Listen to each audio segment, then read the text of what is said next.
Hi, I'm Gil Kennedy, President and CEO of HarCo Credit Union. Today I have the pleasure to talk to Shawn Cross, CEO of the Arc Northern Chesapeake Region. And Shawn, I wanted to thank you for taking time out of your busy schedule to talk to us today. Thanks, Gil. Thanks for having me. I appreciate that. I always like to start these sessions with an opportunity for our guests really to tell us about yourself. So. All right, thanks. I'm Shawn Cross, as you said, the CEO of the Arc Northern Chesapeake Region. We raised our family, our two kids here in Harford County, and it's just been a great place to be. I came to the Arc in 2002 from California and started the foster care program. So we have a number of different programs. So I've been here 18 years now. Wow. And as the CEO since 2010. And we provide, the organization has been around since 1953 and has changed pretty dramatically over the years. But it's a great organization that supports the family, supports community for people with differing abilities or with intellectual and developmental disabilities. Right, very good. So tell me about the programs that you offer here at the Arc Northern Chesapeake. So our name, the ARC, we're not an acronym anymore. So we support people across the arc of their life. So it starts from the beginning. So if a family has a child with a disability, then we have a program called Family Support, and the family can call in at any time and get resources or be part of some support groups or educational advocacy throughout the school years. And then we also have a foster care program. So for kids who are in foster care, who are from Harford and Cecil County or from across the state, we have amazing families that will support foster children as well and help them find a forever home. And then as an adult, so for adults who have intellectual or developmental disabilities, we offer a range of services. So employment services, helping people find jobs of their choice and learning on the job, but also, and just trying numerous types of employment.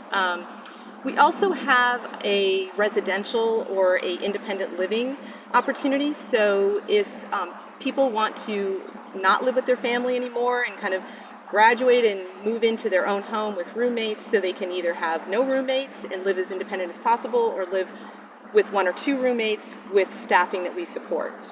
And then for people who do live with their families, we provide an opportunity for team members to go out and help them navigate the community and learn the community. So that those can be day hours, but those also can be evenings and weekend hours. So across the arc of a person's life. Well, they're really important services that you offer that community, and the resources that are needed certainly are important for all of us. You said the organization started in 1953, Yes. and now we're in 2020. How has the organization changed from 1953 to 2020? Well, I can't tell you all of the changes, because I wasn't here in 1953, but, we started with a group of families, right? It's hard for me to imagine that back in 1953, families had children that were not allowed to go to public school. And I tell people that now, and they're like, what? They can't imagine that. So these families got together, and this was happening across the nation. People were saying, my children, they might have an intellectual or developmental disability, but they can learn, they can work, and they can be productive citizens. And so we had a group of families that met at in a basement and decided that they wanted something different for their children. And so that's how it got started. And we have one of our founding parents. She's still alive. She just celebrated her 100th birthday. Oh, my goodness. And so knowing her and kind of getting to hear the stories from her has been amazing. So that's why it got started. And really, it's no different today. So, that theme is about people living lives just like you and I, and wanting to have, live, work, and thrive, just like we want for our children and we want for ourselves. And how those services have kind of changed over the years, like when this used to just be, we used to have 3 group homes in the back over here. And so people lived in larger group homes. They might have worked in a facility. And so, but now that's different. People live in homes just like you and I. Mm-hmm. They work in jobs just like you and I. And so that's the biggest change over the years, is that I think those dreams of people living as independent as possible are coming to fruition. Now, you mentioned living independently and and one of the things that you also mentioned was working. The work model certainly has changed. Yes. And value, individual value, certainly to be able to thrive, needs to be supported by employment. Yes. And talk to me a little bit about the employment services that you offer. So our employment services are individually based. So we try to find the ideal job is what we call community integrated employment. So it's really a job like you and I have. We get a paycheck from our boss or from our company, and it comes directly to me. And so those are the kind of things that we're helping support people to find that right match, that right connection. So we look at the skills and the strengths of the person that is looking for a job. And then we also have over 100 business partnerships across the county. Wow. And people are very willing because they understand the value. It's not, our employment model isn't about, hey, it's important to hire somebody with a disability because it feels good. We believe that it's a good business decision because people show up on time. They have a job coach. In fact, many of our employers say they wish all of their employees had job coaches, and that we find that match. It's actually a win because we just had a woman who worked 47 years and she retired just at the end of August. And so people want to work, they want to get that paycheck, and they want to do a good job. Right. So. Obviously, employment's about taking job requirements and matching them with the skill sets of the individual, regardless of whether it's the disability setting or regular employment. Right. And it's finding that appropriate match of the requirements and the skills of the individual. Right. People often ask, what kind of jobs? Is it always just this one kind? No. It is a range. We have distribution center, we have banks, we have different administrative offices. We have people work at APG who do data entry. It is a huge range of skills that people have. And finding out from the employer what are their needs, where are their highest turnover positions, Sure. Because we can help address some of those business decisions. So. Very good. Well, it's greatly needed in our community, and you guys do a wonderful job in supporting those efforts. So Thanks. I want to thank you for that. Talk to me a little bit about the challenges that COVID, the world changed in March, and how March has 13th. that impacted the programs that you offer as well as, your funding? So talk about the programming first. On March 13th, I remember being up in the room telling everybody we were shutting everything down. We were all still together in this big room, but so all of our day programming, stopped. We were still helping people get to jobs because people were still working. I think that's one of the silver linings is that we had essential employees, people we support, who were considered essential employees. And so we worked on getting them to work and then also helping them find independent transportation to their jobs. So, but a number of people also were laid off, right? During some of our supported employees were also laid off during that time because businesses were laying people off. So that was our biggest, and then people we supported who came here or went out to the community during the day were now at home with families. So we had a number of team members that were our day team members. Thank goodness we had them because the residential program, which became a 24/7 program. Prior to that, most people were gone during the day, working, doing community activities, and then all of a sudden everybody was home 24/7, quarantined. So thank goodness our day team members, they pivoted and they started working in the homes and providing those 24/7 supports. Family support, those calls increased dramatically because families were really trying to figure out what to do about school, Sure. Especially families who have children with IEPs. And so I would say that the biggest thing was that there was nothing to do in the community.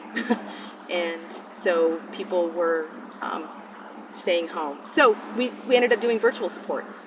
So I was going to ask, have you used virtual mediums in order to? And for many people, it's been great. There's some people that it hasn't worked for, just because that's not something that they would consider to match what their skill set is. Mm-hmm. But I would have to say we have about 70 people on a weekly basis that take advantage of our virtual supports, and they have become kind of like their own team. And so they call each other and like, you better be on there, you better be on there. And they're learning all kinds of things. So, and they kind of designing their own agenda for what that virtual support looks like. And so that was big. And then we started probably the second week, we called it Spirit Week. We had a bunch of volunteers and a bunch of donations. So every week on Monday, a big package gets dropped off at all of the community homes that has a week full of different activities, crafts, arts, books, games, all kinds of things. That there's a theme for the week. So I can't remember what week we're on, but it's a lot of weeks. It was only going to be like for 6 weeks, Right. but it's been very popular for people. So yeah, I guess the challenge is this, and we were talking before we started filming, is this temporary, is this permanent, and so how much effort do you put into things? But I think we're all thinking, well, it could go on for some period of time. Yes, I think so. So I think from a planning perspective, you got to think permanency. Talk to me a little bit about your funding. I know you have fundraisers and things like that. Is that still continuing, or? Yeah, so we were supposed to have our Let's Get Wild gala in April, and obviously that didn't happen. So we just have made the decision, it's pretty hot off the press, that it will be October 30th. It's going to be virtual, and we'll focus on funding for our family support program. Because our family support program is something that the ARC believes in. It is not funded by any state or county money. It is what I consider to be like the backbone of the ARC. And so we will be raising money for that program to continue supporting family support. And so that'll be October 30th, and They say it's going to be virtual, so yeah. What does that mean? It's going to be like on Zoom, or is it going to be, how does it work? So we are going to use a YouTube channel, and there will be ticket prices. So it'll be, you have to pay to get in, and then there will be, you can pick up some food over at Water's Edge Event Center the night of and join us for an hour. It's not going to be 4 hours. There's not going to be any music. But it's a chance for us to highlight the family support program and the ARC, and also to kind of educate people on what the impact of COVID has been on the ARC. So how would my members in the community at large find more information out about that?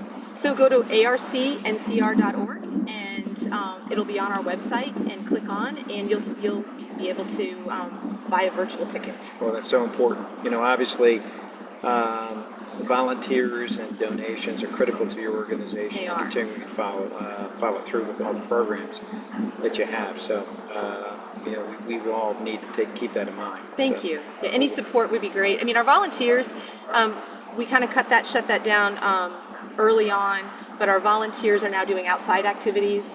We have had some volunteers who have adopted homes over the years, so they have a relationship with a specific home. And so that's another thing that people can do, is if they want to adopt a home and kind of build relationship over the years, they can do that too. How would I, as say I'm an employer in the community, and you always trying to find good people to come and work for your organization is oftentimes difficult. So if I have an interest in bringing somebody on that is supported by your organization, how do I start that whole process? So you can go to the website, but you can also just contact me, and I will get you connected. And a job developer will go out and meet with you, or virtually meet with you, and talk about what your needs are, and say, what is it that you're looking, what's the skill set that you need, what are the specific activities. They will then go through the people that are looking for opportunities and kind of say, hey, there's 2 or 3 people that we think might be a good match for you. You will interview them. We will have a job coach out to the site and support that person through that training process. So, very good. Yeah. Well, that's and I would encourage our business owners that watch these podcasts to really consider that, because I think there's not only benefit for your organization in the work that can get done, but also it does provide you with a good feeling that you're helping to support the community and getting production out of the person as well. Yeah. So Yeah. well, very good. Well, listen, I want to thank you for taking the time out of your busy schedule to come and talk to us and share your story at the Arc Northern Chesapeake. I always like to close these sessions with the opportunity to allow my guests to share a thought or perspective. So, if you want to share us your perspective or your thought on something, we'd appreciate it. So even prior to the pandemic, I always believe that we're stronger together, and this community has been absolutely amazing prior to COVID and even during COVID. And so when I talk about we're stronger together, it's because I think this community is about listening to each other, like this conversation that we're having, and seeing the strengths that we all have. It's not uncommon for somebody to say to me that they appreciate the fact that we see the strengths in the people we support, because that's what makes our community stronger instead of being dependent. It's about interdependence, right? And so I know it's been said, we're stronger together. I believe that even now during COVID, it's the most important thing. And I hope we remember that. I do believe we're going to get through this. I don't know when, but I hope that we continue to remember that we are stronger together because we can learn from each other and be a stronger, better community together. Well, you say the word community, and if you think about community, it's common unity.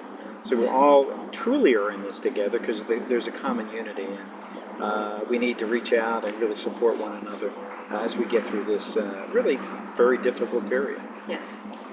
Shawn, I wanted to thank you again for taking the time again out of your busy schedule. And we're here at the Arc Northern Chesapeake, and I understand this is the Memorial Garden? Yes, the Memory Garden. Memory Garden. Mm-hmm. Well, very good. It's a beautiful campus. Thank you. And we look forward to looking at your websites, learning more about the services that you offer. So, thank you, Gil. I want to thank everyone for viewing this podcast, and again, I asked you to share and like us on Facebook. Thank you.